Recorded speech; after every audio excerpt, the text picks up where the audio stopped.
Shalom à tous, nous allons continuer Bezrat Hashem dans notre cours concernant le parallèle entre la Géoula d'Israël et le développement du papillon. Et ce parallèle n'est pas anodin puisqu'il s'inscrit dans un verset de Isaïe, du prophète Isaïe, qui nous rassure, qui rassure l'assemblée d'Israël en lui disant « N'aie pas crainte, toi le ver à soie, Yaakov ».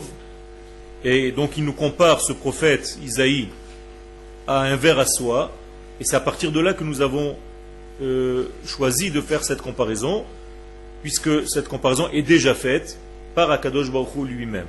Puisque le prophète ne parle pas de sa propre initiative, c'est en fait ce qu'Akadosh Baruch Hu dit qui passe par le verbe du prophète. Donc moralité, l'assemblée d'Israël est elle-même considérée comme un ver à soie qui va donner donc naissance à ce papillon. Et nous étions arrivés à la première, en fait, une des étapes de ce développement du papillon, l'étape dans laquelle la larve n'a pas de cou, n'a pas d'endroit étroit qui sépare en fait la pensée du ventre, de l'action. Et nous avons dit que le fait de ne pas avoir de cou veut dire en réalité que la pensée n'a qu'un seul but, c'est le ventre. Alors, tout est un seul bloc. Lorsque la pensée de l'homme n'est que son ventre, ça veut dire qu'il est encore à l'état d'un enfant. Un enfant a une seule envie, c'est de manger, c'est tout. Il n'a pas un développement intellectuel véritablement à un niveau encore bien mature. Eh bien, le développement de l'État d'Israël, le développement du retour du peuple d'Israël sur sa terre, passe par une étape telle que celle-ci. Elle est obligatoire, cette étape. C'est une étape où la pensée, la concentration principale va se focaliser sur l'économie, sur le désir de tout simplement vivre. Nous sommes dans la dernière partie. Donc avec l'apparition de cette larve qui est tellement grossière en réalité, dans son apparition, dans son apparence, Amashber Hugadol. Je reviens à la comparaison, donc ici la crise devient de plus en plus forte, puisque tous ceux qui attendaient la Géoula, on a dit déjà que les premiers sont déjà sortis du système parce qu'ils ont dit la Géoula n'est pas celle que j'attendais. Moi j'attendais quelque chose de miraculeux, d'immédiat, où tout changerait immédiatement, le temple descendrait du ciel immédiatement, nous devenions des Nevi'im immédiatement, nous serons des sages de la Torah immédiatement, les exilés seront en Eretz Israël immédiatement, comme si tout venait miraculeusement par une main divine qui ferait tout le processus à notre place. On voit que ce processus a été déjà écarté. Ça n'est pas possible. La Géoula doit s'inscrire obligatoirement dans des événements naturels, c'est-à-dire dans ce qu'Akadosh Baruch Hu a créé dans ce monde. Akadosh Baruch Hu ne va pas créer une création spéciale pour faire cette Géoula. Au contraire, il va utiliser la nature et il va respecter la nature. Et là était la différence entre cette Géoula que nous vivons actuellement par rapport à la Géoula de l'Égypte, où là-bas il fallait écarter la nature pour faire cette sortie d'Égypte.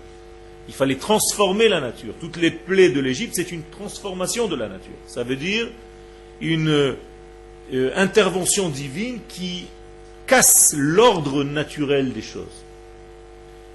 Or, la Géoula que nous sommes en train de vivre actuellement est une Géoula qui respecte la nature et donc qui va utiliser les forces de la nature existantes pour s'habiller à l'intérieur de ces forces-là. En d'autres termes, le messianisme d'Israël va s'habiller dans le retour des enfants d'Israël, petit à petit, sur leur terre, la création d'un État et la création d'un gouvernement. Et dans les sièges du gouvernement, le processus messianique s'inscrit et se place dans les hommes même qui forment la Knesset d'Israël, même s'ils ne le savent pas. Et le processus avance, puisque, première partie, on vient de le voir, et c'est ça la grande déception, c'est qu'on a l'impression que ces hommes vont tous aller dans ce sens messianique. Or, on voit que ces hommes qui sont à notre tête, peut-être, pensent uniquement à l'économie israélienne. Ils n'ont rien à faire de ce processus messianique, ils ne savent même pas de quoi il s'agit peut-être. Peu importe, même avec des hommes tels que ceux que je viens de montrer, eh bien, Akadosh Baruch Hu peut faire avancer son processus, et c'est une étape. L'une des étapes de notre délivrance, c'est de penser à notre économie. Tout à fait. Il faut que notre État soit riche, et donc ceux qui ne comprennent pas ça, ceux qui croient que la Géoula est une Géoula religieuse, se trompent. La Géoula, c'est une Géoula politique, c'est une Géoula qui va s'inscrire dans la domination du peuple d'Israël sur sa terre, sur laquelle, sur cette Géoula, va venir s'inscrire le degré spirituel, en deuxième temps. Ça n'est pas possible autrement. De la même manière qu'un enfant qui grandit, on ne peut pas lui imposer des degrés spirituels dès son petit âge.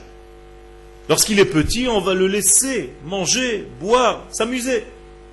Ce sont ses soucis premiers. Et ils sont sains, ces soucis-là. C'est la même chose au niveau de la société israélienne. La première partie de cette société, c'est une société qui va réagir comme un enfant qui grandit, avec des soucis du premier degré. Sur ces soucis du premier degré, lorsque, Baruch Hashem, nous avançons, comme nous le voyons maintenant, Baruch Hashem, le côté spirituel est en train de gagner. On est en train de se renforcer maintenant, de nous renforcer maintenant. Il y a une teshuva extraordinaire dans notre terre, parmi les enfants de notre peuple. Un phénomène, je ne sais pas si vous êtes au courant, mais il y a une véritable un tsunami de teshuva. Et ça ne se voit pas encore peut-être parce que les médias n'en parlent pas. Mais il y a une extraordinaire avancée du peuple avec une prise de conscience de son degré mature.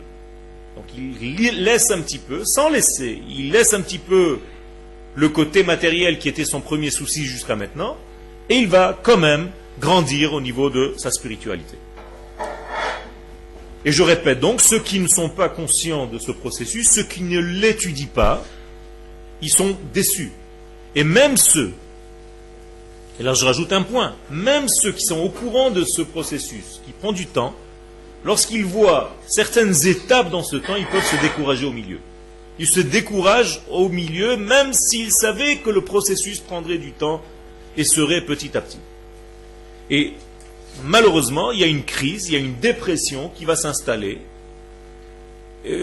parce que ce n'est pas... c'est trop long. C'est trop lent. On n'a pas la patience. C'est vrai, on a compris que c'est un processus, mais jusqu'à quand? Les grands d'Israël sont en train de disparaître. Chacun avec ses soucis, chacun avec sa perte de morale. Okay? Son degré de dépression va s'installer en lui pour différentes raisons. Et donc nous sommes là pour renforcer ce processus, pour comprendre qu'Akadosh Baruch Hu n'oublie rien. C'est pas qu'Akadosh Baruch Hu s'est arrêté en plein milieu d'un chemin, comme nous disent les sages, et c'est une parole du prophète. Est-ce que vous avez déjà vu une femme qui est enceinte, qui au moment de l'accouchement elle se dit non, je rentre à la maison, c'est pas grave, je garde un petit peu le bébé encore? Ça n'existe pas. Et elle ne peut pas oublier son enfant, elle est en train d'accoucher. Et Akadosh Baruch Hu, entre guillemets, est en train d'accoucher cette Géoula. Et il ne peut pas s'arrêter au milieu, il ne s'arrête pas au milieu. Au maximum, il y a quelques petits retards. Mais ça ne s'arrête pas. Il faut avoir une émouna, une certitude de cette chose-là. Que ce processus ne peut plus reculer. Il ne fait qu'avancer. Mais il prend des formes, il s'habille différemment. Et il faut qu'on sache décoder à l'intérieur de notre histoire ce processus messianique. Et donc à chaque événement que nous allons voir, nous devons essayer de rapporter la manière qu'Akadosh Baruch Hu a de faire avancer cette Géoula. Chaque fois que vous entendez aux informations qu'il s'est passé quelque chose, il faut vous poser la question, comment par cette chose-là Akadosh Baruch Hu est en train d'avancer son processus. Et ne pas tomber, sombrer directement dans le je suis pour, je suis contre, qui ne fait avancer en rien ce processus. Il faut savoir comment la Géoula s'inscrit à l'intérieur. Il n'y a pas de choses négatives. Okay. Alors, les choses négatives, en fait, ne sont pas des choses négatives, ce sont un manque de choses positives. Exactement. Le noir n'existe pas, c'est un manque de lumière. Alors, lorsqu'il y a ce que tu as défini par chose négative, c'est parce qu'il manque de lumière. Donc, à nous de placer de la lumière dans ces degrés-là pour éviter que ces degrés, entre guillemets, négatifs apparaissent. Ça veut dire qu'à chaque fois que quelque chose de négatif apparaît, c'est parce qu'il y a un manque de lumière dans ce même endroit. Je vais vous donner un autre exemple. Quelqu'un a mal au bras. Son mal au bras n'est pas un mal. C'est parce qu'il y a un manque de vie dans ce bras. Alors qu'est-ce qu'il faut faire? Il faut réinjecter la vie dans ce bras. Alors c'est possible que ce bras soit malade. Il est malade de quoi en fait? D'un manque de vie en lui. Mais ça n'existe pas le mal en lui-même. Et lorsque la vie n'arrive pas quelque part, comme elle doit arriver, eh bien à la place rentre le manque. C'est ou le plein ou le vide d'eux. C'est comme ça que ça marche. Je ne peux pas faire du noir, je ne peux pas créer du noir. Je dois éteindre la lumière, c'est tout. Donc, lorsque j'éteins la lumière, je suis dans le noir. Mais si j'allume la lumière, il n'y a plus de noir. Le noir, il a disparu où? Il a été avalé par les molécules de la lumière. Où chaque molécule de lumière a rempli la molécule de noir, qui n'existe pas. Vous avez compris? Donc en réalité, ce monde-là est un monde de lumière. Mais, là où nous faisons des blocages, où nous fermons le passage de la lumière, eh bien la lumière ne va pas arriver comme elle devrait arriver, et c'est là qu'apparaît ce qu'on appelle dans notre monde le mal. Ça veut dire, lorsque tu fais quelque chose qui dévie, qui bloque la lumière, qui la ferme, il y a un écoulement de lumière, eh bien cette lumière est fermée par un robinet, parce que tu es en train de faire maintenant un chet, une faute. Et les sages nous disent, Chata'einu, c'est notre prophétie qui nous le dit, Chata'einu hivdilu, beinenu lebein Akadosh Baruch Hu, nos fautes nous ont séparés, entre nous et Akadosh Baruch Hu, ifridou même, Masach, Mavdil, eh bien, c'est nous qui empêchons la lumière d'arriver. Mais la lumière, elle est toujours là. Il y a toujours de l'eau dans le robinet, on est d'accord. Mais c'est toi qui n'ouvres pas le robinet à chaque instant. Mais l'eau est toujours là-bas. Tu peux aller chez toi à la cuisine, il y a toujours de l'eau, Baruch Hashem. Seulement de temps en temps, tu mets ton verre. Et il y a de l'eau qui remplit ton verre. Mais si tu voulais, toute la journée, tu ouvrirais ton robinet, tu te mettrais en dessous, eh bien, la lumière est toujours sur toi. L'exemple est simple. La lumière divine est comme le robinet, est comme l'eau qui est dans les tuyaux. Seulement nous sommes le robinet. Nous fermons ou nous ouvrons le flux d'Akadosh Baruch Hu. Et c'est ça notre libre arbitre. Nous fonctionnons comme un robinet qui ouvre ou qui ferme Akadosh Baruch Hu. C'est tout. Donc à toi d'ouvrir plus si tu as envie que la lumière t'imprègne, te remplisse, ou à toi de fermer. Donc nous gérons le flux de l'énergie divine sur notre vie comme des robinets. On, off. Comme des prises électriques, comme des interrupteurs électriques, la même chose. La lumière se trouve à l'intérieur des fils électriques qui sont dans le mur toute la journée. Vous allumez, vous avez la lumière. Vous éteignez, vous avez le noir. C'est vous. L'extincteur ou l'allumeur, c'est vous. C'est nous. Alors au niveau collectif de l'Assemblée d'Israël, lorsque nous revenons sur notre terre, nous devons ouvrir. Mais malheureusement, il y a des passages, en tout cas ça fait partie de la nature. Nous devons grandir. Et pour grandir, il faut d'abord être petit. On n'est pas né directement avec toute cette capacité à développer. Nous avons ces choses-là, nous avons cette puissance, nous avons la Géoula en nous. Mais ça nous prend du temps de la découvrir et de la faire sortir. Mais elle est en nous, on est d'accord. Tu n'as jamais eu d'autres qualités que tu n'avais au moment de ta naissance. Je suis né avec mes capacités. Mais il m'a fallu 20 ans pour les découvrir et devenir un artiste. Alors que l'art existait chez moi déjà, j'ai été créé avec cette donnée. Mais c'est la même chose dans tout. La Géoula, ça fait partie du peuple d'Israël. Nous nous appelons Am Géoulim, un peuple de Géoulim, un peuple de Géoula. Nous avons créé avec ce potentiel Géoula. Mais ça nous prend du temps pour le découvrir. Et ceux qui ne respectent pas ce temps, c'est-à-dire que si c'est maintenant, j'accepte, mais si ça traîne trop, je sors du film, Eh bien, ceux-là sont déçus très souvent dans l'histoire du peuple d'Israël. Ce sont ceux qui n'en peuvent plus et qui vont se chercher d'autres dieux immédiats, parce qu'ils ont besoin de l'immédiat. La paix maintenant. C'est une forme de religion. Alors le jour où il y aura la paix, ils vont devenir fous. Parce qu'ils ne savent plus quoi chercher. Donc tout le temps, c'est un nouveau Dieu que tu poursuis en fait. Voilà.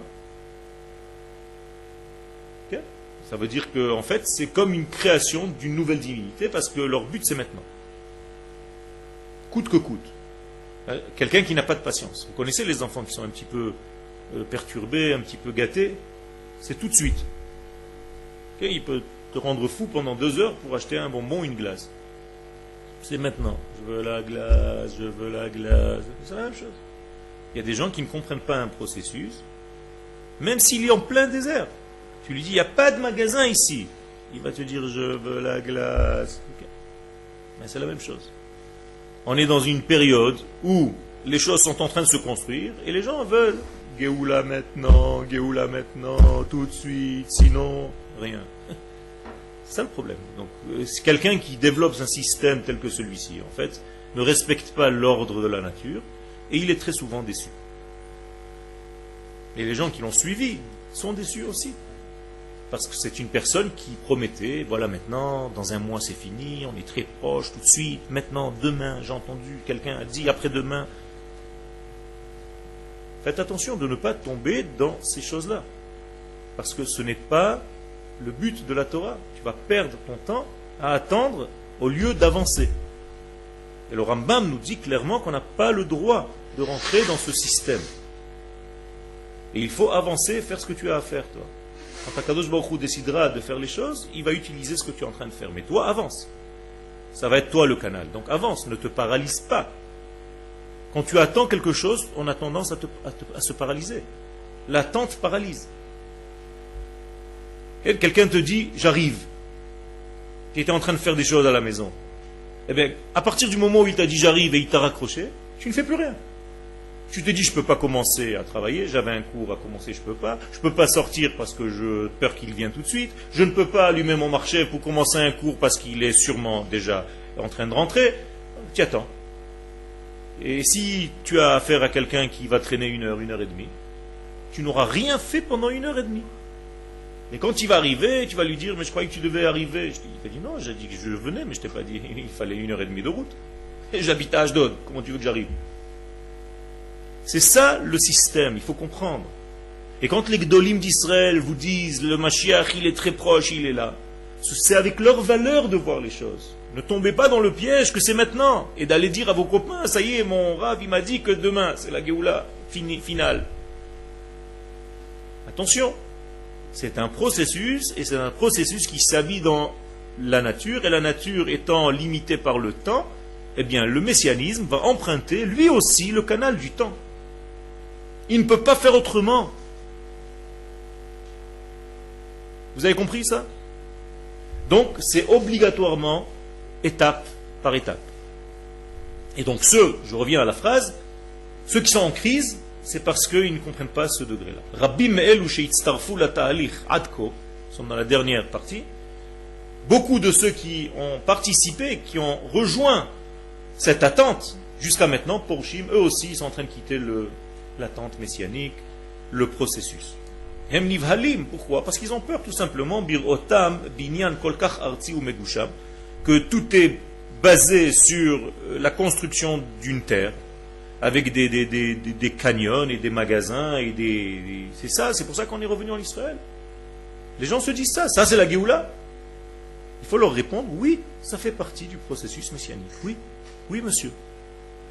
Les Yishuv kolkach medini ou maasi, on est venu pour avoir une Knesset qui construit des routes et des immeubles. Moi, je veux des yeshivot.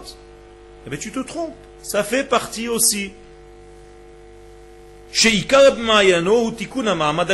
Donc, ne t'étonne pas que les premières phases de cette Géoula vont être des phases qui vont donner une priorité aux choses très, très, très matérielles de ce nouvel état qui est en train de se créer. Ça fait partie de la vie, c'est normal. La zachalen savar amafrid ben arosh lagouk, dont on a pris l'exemple de ce zachal, de cette larve qui n'a pas de différence entre la tête et le corps, ça veut dire que la tête c'est le corps, la tête c'est le ventre. Eh bien, dans l'état d'Israël, il y aura des moments où la tête sera seulement le ventre. C'est tout. Les gens vont penser seulement à manger. Les gens vont penser, de quoi je vais pouvoir vivre demain matin. Ça fait partie de la vie. Un homme doit avoir ce souci avant de se marier. Tu ne peux pas arriver au mariage comme une fleur. Ça va tomber du ciel. Ce n'est pas sain. Il faut que tu t'occupes de ta vie. Il faut que tu sois actif, participant à l'élaboration de ta vie. Donc fais-toi du souci, pas à outre mesure, à devenir fou, mais soucie-toi de te trouver une parnassa, bevadaï, ça fait partie de ta vie. Où on a vu une chose pareille, qu'on ne pense pas à tout ça. Vous attendez que les gens viennent vous donner, vous allez quémander toute votre vie comme des mendiants. C'est pas ça. Ce que dit le Rambam. Mais chazer al ptachim chaz v'shalom, tu vas faire la manche, tu vas taper dans les portes. Et pourquoi on va te donner? Pourquoi l'autre doit se casser la figure pour travailler et toi tu vas toute la journée être en train de tourner, ramasser? Pourquoi? Travaille toi aussi. Tu as une fierté. Eh bien, le peuple d'Israël ne peut pas être au niveau maintenant collectif soumis à d'autres nations. Alors on va chercher à trouver du gaz chez nous. Baruch Hashem, on a trouvé du gaz maintenant pour 100 ans à venir. Baruch Hashem, après 511 forages qui ont raté. On aurait pu se dire, bon, il y en a marre, quoi, il n'y a rien ici. Non. Il y a des gens qui ont investi des milliards. Et Baruch Hashem, voilà. On a découvert maintenant même du pétrole, du gaz. On va devenir, Bezat Hashem, indépendant. Encore plus que ce que nous étions jusqu'à maintenant. C'est important. On ne peut pas être tout le temps à la merci de quelqu'un. La France n'a pas voulu nous donner des systèmes pour créer des armes. Alors au début, on a dit, qu'est-ce qu'on va devenir? Eh bien, on a ouvert des usines. On est devenus meilleurs qu'eux. C'est nous qui fabriquons les armes maintenant. Baruch Hashem. Avec une technologie au début qui a commencé par ailleurs, mais ils ont coupé les vivres parce qu'ils ont vu qu'on allait un petit peu trop vite. Eh bien, on s'est débrouillé encore mieux, tout seul. Alors il y a eu un moment de panique. On nous a coupé le cordon ombilical, mais c'est pas grave, c'est comme l'enfant. On le coupe jusqu'à maintenant, il va devenir fou. 5 secondes, ça va durer. Et après, il va commencer à vivre de lui-même. Donc, toutes les choses, elles ont un but. Alors, je vous ramène encore pour bien que vous compreniez. Imaginez-vous que vous étiez vivant lorsque la France a décidé brusquement de couper la technologie aux Israéliens. Donc, les informations, panique noire. On se réveille le matin, c'est fini, on est foutu. L'Europe ne veut plus aider Israël à fabriquer ses armes. Quelqu'un qui a un petit peu déjà un terrain favorable à l'angoisse et à la dépression, il se dit, tiens, pour une fois que je suis sorti du lit, je repars. Et il redort pendant 2 semaines, 3 semaines, encore d'angoisse, on ne va plus s'en sortir, sauvons-nous, sauf qui peut. Et regardez maintenant avec distance. Bon, c'était ça même, cette journée-là, cette information, c'était la bénédiction. Mais si tu ne sais pas la voir, tu vas la traduire avec des événements négatifs. Alors qu'en réalité, ça a donné tout ce qu'on a aujourd'hui, Baruch Hashem, parce que nous étions obligés de nous faire face à nous-mêmes. Okay?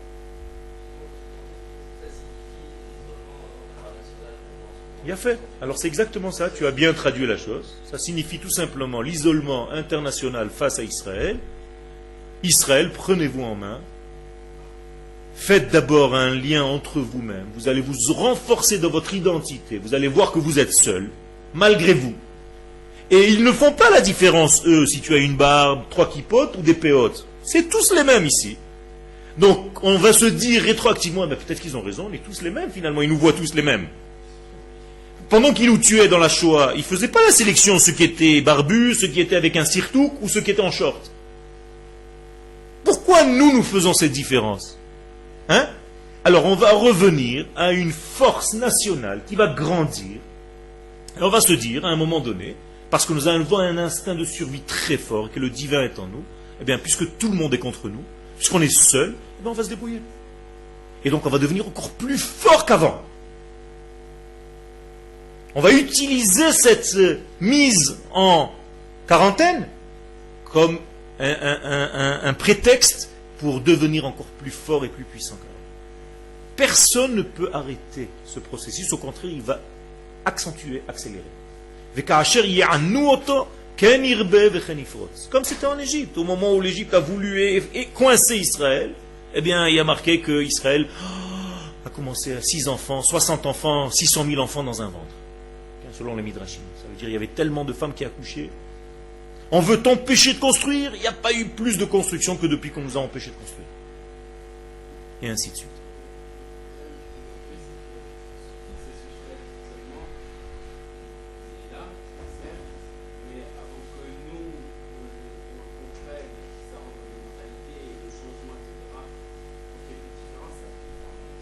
Non, non, parce que Israël ne peut pas se permettre d'attendre trop longtemps. Nous sommes un petit pays, donc nous sommes obligés de nous débrouiller. Israël, c'est nous, c'est toi aussi.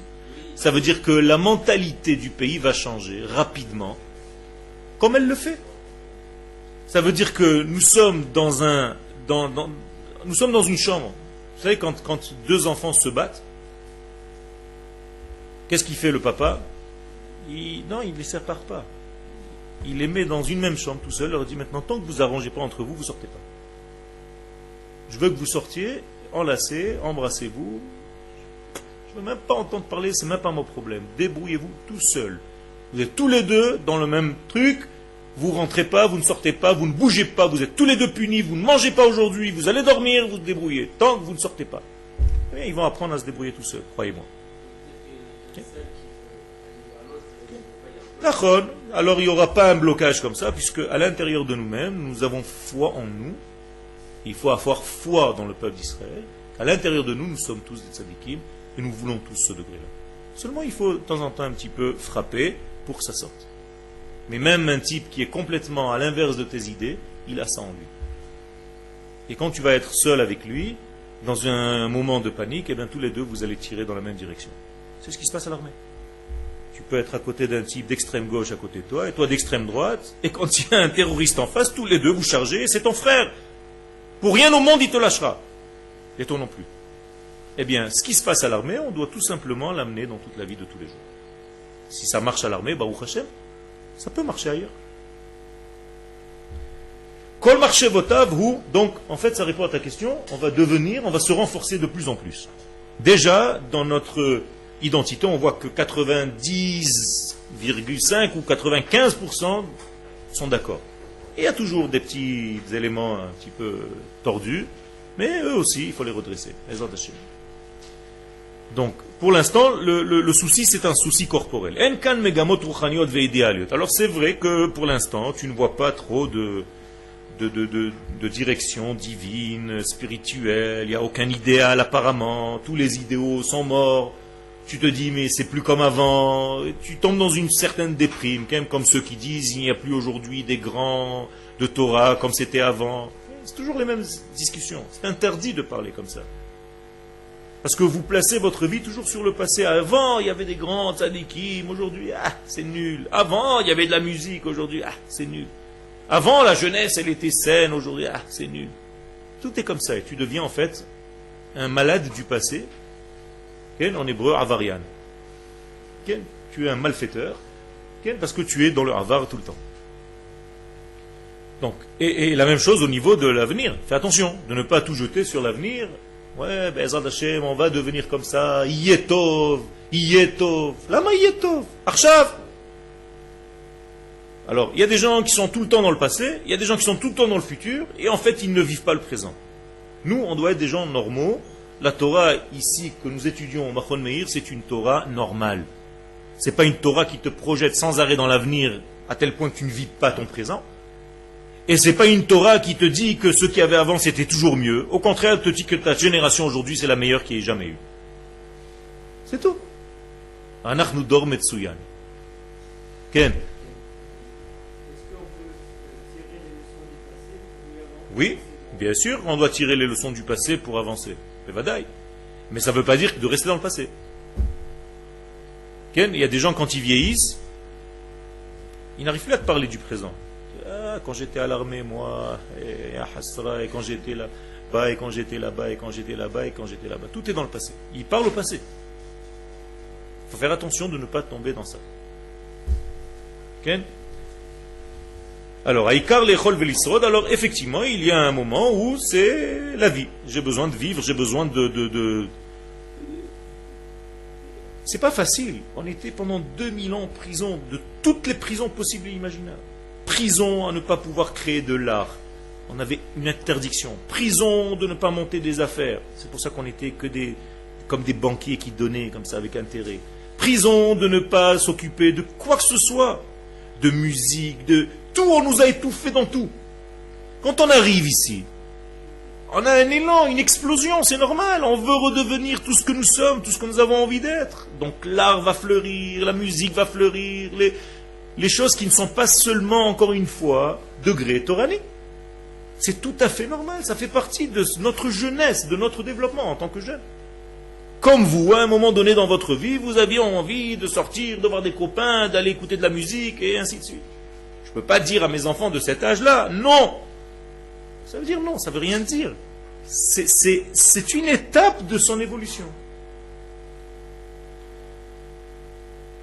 Donc le prophète Isaïe, je vous rappelle toujours, parce que c'est important, quand on parle de prophète, on a l'impression que c'est un homme. Quand je dis prophète, je dis Akadosh Baruch Hu. Okay?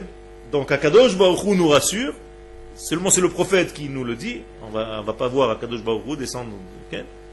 C'est le prophète. Donc le prophète va dire des paroles divines. Et qu'est-ce qu'il nous dit? Ne vous inquiétez pas, arrêtez de paniquer, arrêtez de devenir fou à chaque fois que vous voyez un truc qui ne s'inscrit pas dans votre chiour de Géoula. Arrêtez. Al tir'i tola'at Yaakov. Arrêtez d'avoir peur quand vous paraissez, quand vous êtes encore un ver à soie. Arrêtez d'avoir peur de ce processus. À chaque fois que vous voyez que quelque chose se casse la figure, vous avez l'impression que c'est la fin du monde. Arrêtez. Mettez Israël, regardez jusqu'où il va. Même pendant la mort d'Israël, ne paniquez pas. Il n'y a pas lieu d'avoir peur, je suis là.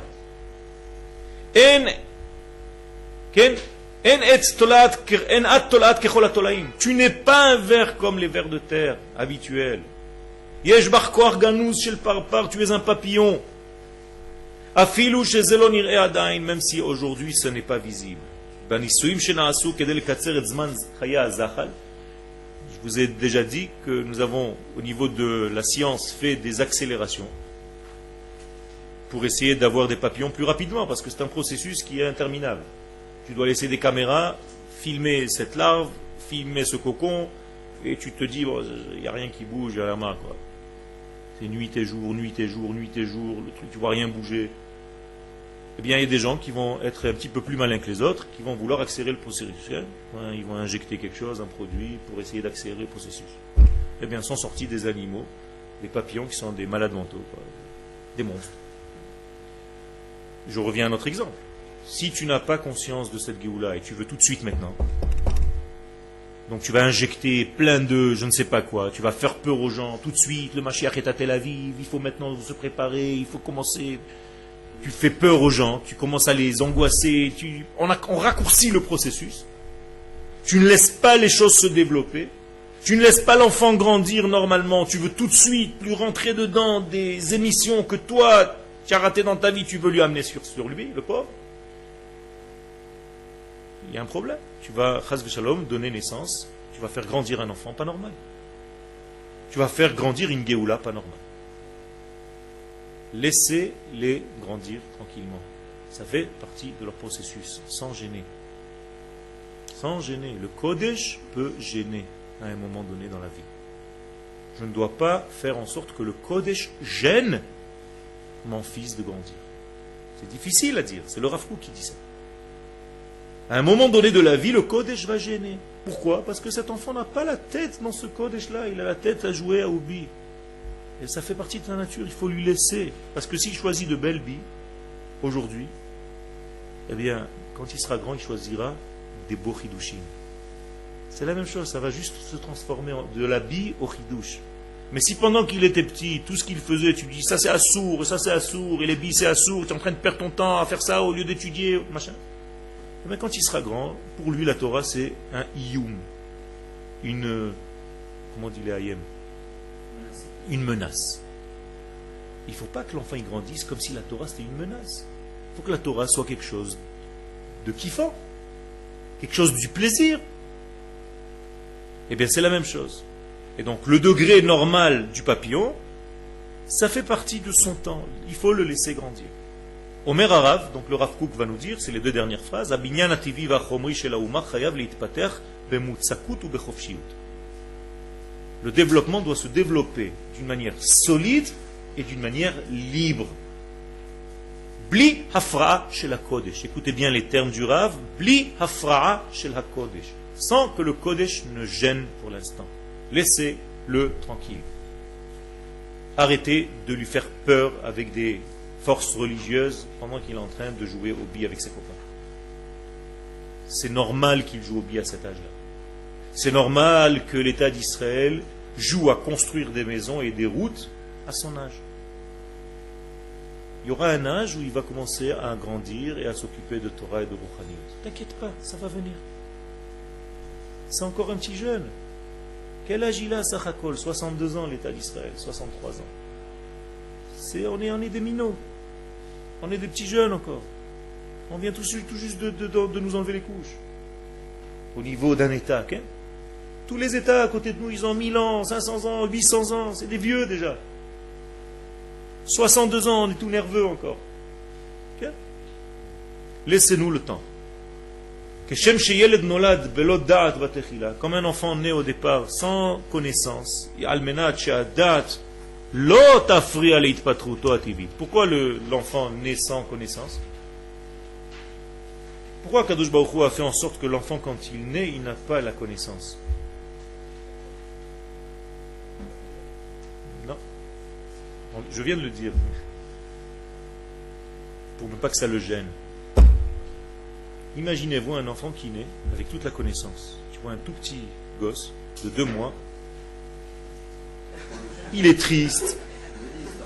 Il est angoissé de la vie. Il ne sait même pas encore parler, mais il est tout comme ça. Ses parents lui disent, qu'est-ce que tu as? Il leur fait,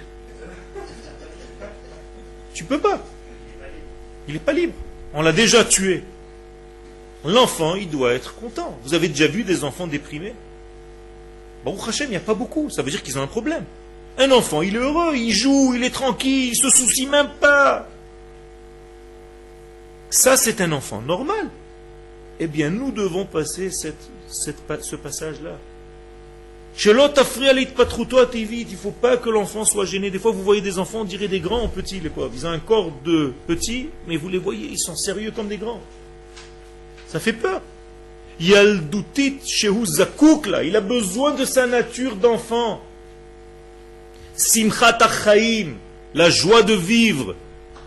Il n'est jamais fatigué. Vous, il arrive 8h, 9h le soir, vous êtes comme des larves. Vous avez envie de rentrer dormir, vous n'en pouvez plus. Un enfant, et les parents, ils n'en peuvent plus. Va dormir, jusqu'à quelle heure? Va dormir, j'ai pas sommeil. Pourquoi il n'a pas sommeil? Parce qu'il n'est pas déprimé. Quand on a sommeil, c'est qu'on est déprimé. Avoir envie de dormir, c'est parce qu'on a envie de mourir un petit peu. On en a marre de cette journée. Ça y est, la journée nous a amené tellement de soucis qu'on a envie d'aller mourir, se reposer, lâcher prise. Alors on dit Shema Israël. Comme si on allait mourir, c'est la mort. Shema Israël, Kriyat Shema à la mita. Mita avec un tête et mita avec un taf. C'est la même chose. Ken Chayav mita. Chayav mita, s'il est obligé d'être au lit. Pas seulement Chayav mita betaf. Chayav mita betet. Ken. Vous voyez, après avoir mangé Shabbat, Chayav mita. Vous êtes obligé d'aller au lit. Un enfant, non. C'est l'ajab. Il finit de manger, je vais avec mes copains. Je vais dire, mais combien de temps? Il arrive, il est tout transpirant, machin, tu le vois. Je ne suis pas fatigué. Non, on fait un feu de machin, c'est un feu de camp ce soir avec tous mes copains, machin. Mais quand est-ce que tu dors?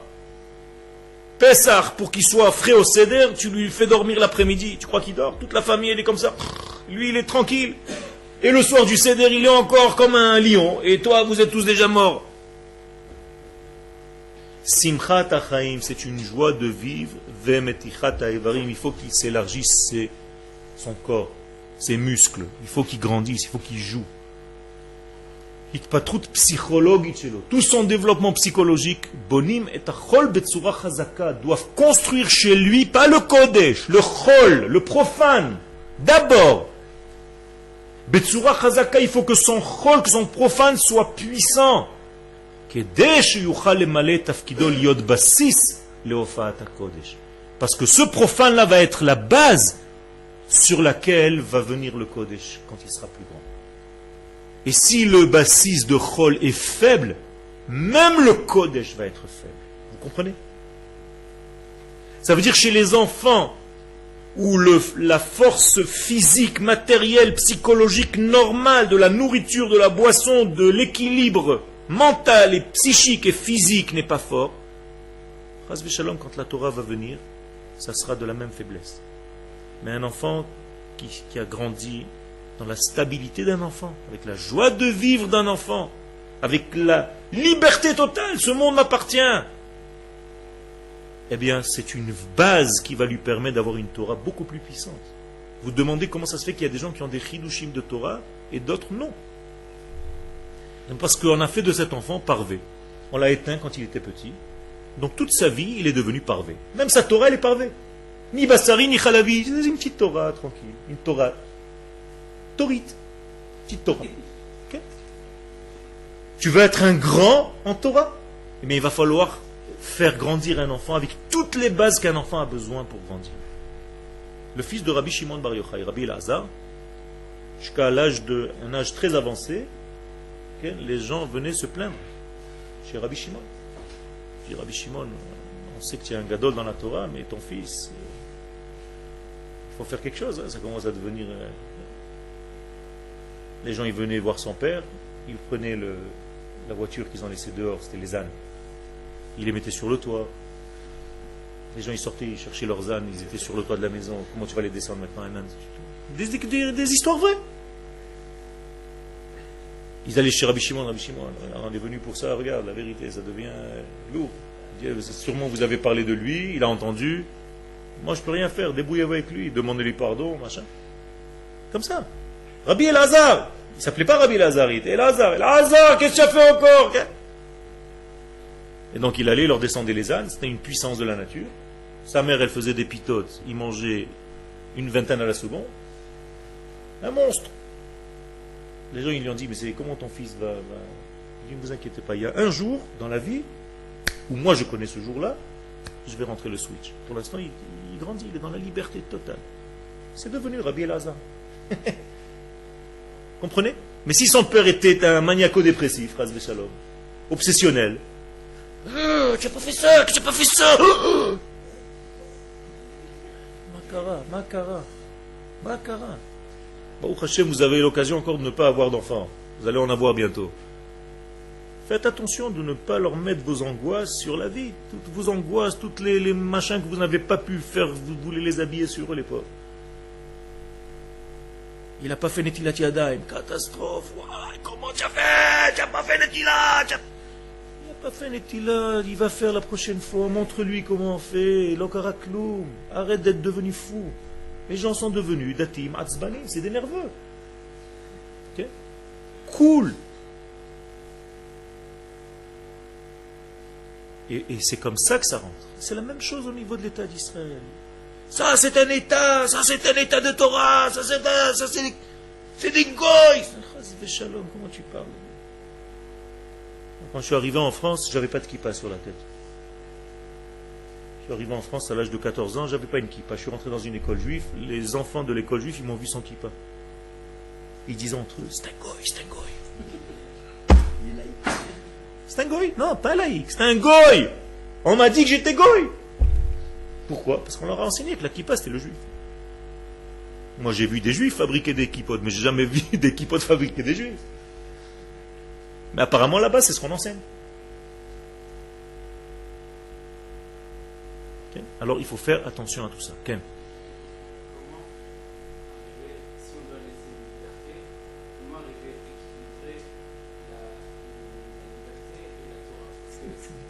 Nachon.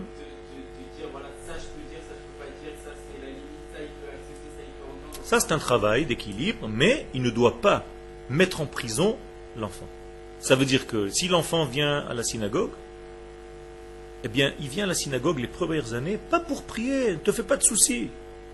Mais si toi, dans ta tête, tu es obsessionnel, tu le prends comme ça, et tu le coinces toute la tefila comme ça, dès qu'il pourra, à l'âge de 18 ans, il va se barrer. Mais tu l'amènes à côté de toi, et il y a des bonbons, il y a des sucettes, il y a des télim avec des machins, on va jeter des bonbons, et tu vas lui dire, allez, cours, va ramasser, ah, il est heureux, il vient à la synagogue que pour ça. Il va grandir tout doucement, tout doucement, tout doucement. Lui-même, fais-lui confiance. C'est la même chose. Faites confiance à votre peuple. Il va arriver un moment, il va dire, ah bah ça suffit, je ne cours plus après les bonbons. Ah, tu es venu prier. Bah, au Hashem. Tu ne vas pas lui faire honte. Tout doucement, ça va se faire. En faisant. Toi. Tu n'as pas besoin de lui dire. Toi, tu fais. Tout à fait, c'est tout. Moi, je rentre à la maison, je vais, j'ouvre mes livres, j'écris, je m'occupe, je donne des shiurim, les gens me téléphonent, ils me voient vivre, c'est tout. Je les amène de la maison quelque part, ils voient que j'ai 200 coups de fil pendant que je les amène. Qu'est-ce que je dis aux gens, comment je parle, qu'est-ce que je fais? Ils entendent par derrière, ne t'inquiète pas. Toi, fais. Arrête de dire fais. Fais, toi. Sois le modèle de ce que tu veux enseigner. C'est-à-dire donc, moralité, le chol, le profane, c'est la matière du kodesh. Vous avez compris? Le kodesh a besoin de s'habiller dans de la matière. Quelle est la matière du kodesh? Le chol. Si tu n'as pas de chol, où va être ton kodesh? Où va être ton kodesh? Il n'a pas où s'installer. C'est une neshama sans corps. Ça veut dire que le Kodesh a besoin de se poser quelque part. Qu'est-ce que ça veut dire chol en hébreu? Non. D'où vient le mot chol?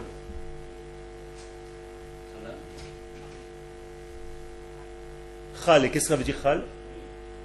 Se poser sur. Matai chal Chag HaShavuot. Quand est-ce que Chag HaShavuot va tomber? Va descendre, va s'habiller. Donc le mot chol, c'est en fait, il n'y a pas un mot en français, c'est la choule en hébreu. Qu'est-ce que veut dire la choule? Donc se poser sur. Se positionner dans. Donc le mot choule, ou le mot chol, c'est la capacité à faire déposer le kodesh sur lui. Donc est-ce que le chol est important? Ben vadaï qu'il est important. Si je dois l'annuler, alors on n'a que du kodesh, et le kodesh sans chol ne peut pas se dévoiler. Donc qu'est-ce que je fais Motzei Shabbat? Quand on a la Havdalah, qu'est-ce que je dis? Amavdil ben kodesh le chol. Traduction en français, qui différencie le kodesh du chol, mais pas qui sépare. Si vous entendez des gens qui disent qu'ils séparent le kodesh du chol, chas v'shalom, c'est des fous. Où est-ce que le kodesh va descendre s'il est séparé du chol? Il ne faut pas séparer les choses. Il faut savoir leurs différences, mais pas les séparer. Donc si le chol c'est le corps du kodesh, qu'est-ce que c'est le kodesh?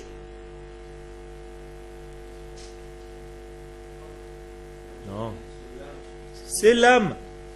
Si le chol c'est le corps du kodesh, alors le kodesh ça devient l'âme du chol. Donc vous avez le corps et l'âme, c'est kodesh vechol. C'est tout. Kodesh vechol, c'est neshama vegouf. C'est simple, non? Kechol she'achomer yeh eitan. Et donc, conclusion, plus la matière et le chol et la matérialité va être eitan. Qu'est-ce que c'est eitan? Puissant. Kach tiyeh atzura yoter chashuva. Ainsi, la forme divine qui va apparaître dans ce lieu sera plus grande, plus forte. Vous avez compris? C'est comme ça que tout se développe ici sur cette terre d'Israël. Binyan Leumi Eitan, on avait des premières années où il fallait développer d'une manière très puissante notre corps national. Il fallait un corps national, pour avoir une âme nationale qui vienne rentrer dans ce corps national. Tout simplement. Donc, les premières années de notre vie ici, nous étions comme des enfants, nous avons développé tout ce qui est nécessaire pour notre survie. Parce qu'au départ, il s'agissait de survivre. Shemitocho, Et une fois que cette base très puissante doit être construite, ça veut dire que l'État d'Israël va devenir une puissance économique, une puissance militaire, une puissance sociale, eh bien, après, la grande spiritualité, la plus puissante, va venir remplir ces 3 degrés. Tout simplement. Ça veut dire qu'aujourd'hui, qu'est-ce que je dois faire? Qu'est-ce que je dois faire dans ma vie aujourd'hui? Je dois faire en sorte que notre État d'Israël soit le plus fort au monde dans tous les domaines. Que sa monnaie soit très puissante. Que son économie soit très forte. Et je dois tout faire pour ça, moi aussi, dans ma partie individuelle. C'est-à-dire, si je suis un exportateur, eh bien, je dois faire en sorte que ma société marche très fort. Parce que je vais payer des impôts pour mon État, qui va renforcer, en fait, toute la puissance de cet État. Et je dois faire en sorte que mon armée soit très forte. Ça veut dire que quand je rentre à l'armée pour servir ma nation, je dois être le meilleur soldat possible. Parce que s'il y a 10 comme moi, 100, 1000, 2000, 10 000 comme moi, on va devenir une puissance militaire. Aujourd'hui, on étudie l'armée israélienne dans toutes les écoles militaires du monde, sachez-le. Il y a un livre, il y a des livres manuels de Limoud dans les armées du monde où il y a marqué Tzahal. Comment on étudie l'armée israélienne? Avec tous ses secrets. Vous croyez que l'armée, c'est venir tirer comme dans les films, on rentre quelque part, on tire. Ouais, avance par là-bas. Il y a des angles de tir, il y a des secrets, tout est mis, mamache, au niveau du diouk, tu peux même pas t'imaginer. Il n'y a rien qui est au hasard comme ça. Toi, tu as une arme comme ça, tu tires à cette hauteur. Toi, tu as une arme comme ça, tu tires à une autre hauteur. Toi, tu as une arme comme ça, tu tires à une autre hauteur. On doit enlever tout ce problème. Après, il y a un autre groupe qui va arriver, rentrer chez Tarbanou, il est machin, par où tu rentres, comment tu rentres. Tout ça, c'est structuré, c'est une structure. Mais vous ne pouvez même pas imaginer tellement c'est rigoureux. Alors ça doit être très fort. Et notre partie sociale qu'on va renforcer maintenant de plus en plus. Ça veut dire arrêter de vous disputer entre vous parce que lui il a une kippa comme ça et l'autre il a une pensée comme ça et l'autre il n'est pas comme ça. Il me complète. Il ne pense pas comme moi mais je l'aime. Il me complète et je le complète. Et même si aujourd'hui il y a encore des différenciations, c'est pas grave, tout doucement, il faut renforcer ça. Ce lien-là. Sur ces 3 degrés très puissants, la force de la spiritualité divine va venir et descendre. Et ça, c'est chez Neshama, Mishmat Haouma, chez Tit Orer Letria, la Neshama de la nation tout entière qui va revenir à la vie. Et Hazrat Hashem, nous sommes en train de développer ça. La prochaine fois, nous allons rentrer dans les paroles du Gaon de Vilna. Toda Rabba.